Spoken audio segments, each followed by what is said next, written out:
হ্যাঁ স্বামীর জন্য, নিজের স্বামী স্বামী অসুস্থ। ঘরে পড়া 5টা মাইয়ে না 5টা বিয়ে দিয়েছি, একটা সংসার আছে।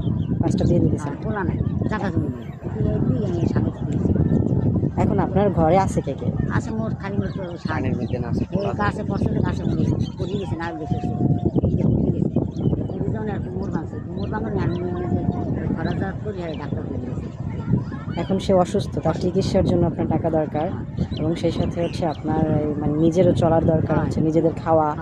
দুইটা মানুষ, আপনার পরিবারে দুইটা মানুষই আছে। 5টা মেয়ে আলহামদুলিল্লাহ বিয়ে দিয়ে দিয়েছেন। দিয়ে দিয়েছে, একটু সংসার রাখছে, একটা সংসার রাখছে, সংসার রাখছেন মানে বুঝি নাই। মানে একটা মোর দাঁড়ে রাখছে যে মোর বাপের জন্য বিয়ে হয়নি, খাই 2 দিনের মধ্যে যাইতে নিয়ে সেখানে হ্যাঁ তালে বিয়ে করে ফেলে দিকে একটা রাখছে। মানে হ্যাঁ কি বিয়ে দেন নাই? এটা বিয়ে দিছে, এটা আর দুটো করে মানে বিয়ে দেওয়ার পরেও ঘরের কাছে রাখছেন? ঘরে রাখছি। এই জামাই এবার অটো চালায়। ও আচ্ছা, আপনার ঘরেই থাকে এবং সে অটো চালায়। বাকি মেয়েরা ও আচ্ছা, সে কি আপনার কোনো টাকা পয়সা দেয়? এটা জামাই, হ্যাঁ। আর জামাই নিজে তাকে খায়, আবার এই বাড়িগুলো আছে আবার বেড়ার এখানে। ও আচ্ছা আচ্ছা, মানে মেয়ের কাছ থেকেও কিছু হেল্প পান, আর আপনিও এইভাবে কিছু নিয়ে দিতে পারেন। আপনার স্বামীটা হচ্ছে অসুস্থ, তার চিকিৎসা করাইতে হয়, এবং আপনার নিজেরও চলাফেরা। তো আজকে সারাদিন ইনকাম কেমন হয়েছে আপনার? না আজকে সারাদিনে করলাম 20 টাকা পাইছি। 20 টাকা পাইছেন, আপনার হাতে 20 টাকা পাইয়ে দেখতে পাচ্ছি। নাইছি, নামাজ পড়ছি, নামাজ পড়ি এবারে যাই।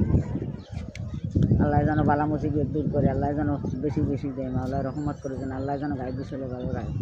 আল্লাহ পাক রব্বুল আলামিন রাসূলুল্লাহ যেন সম্পূর্ণ দিন সাইড আল্লাহ।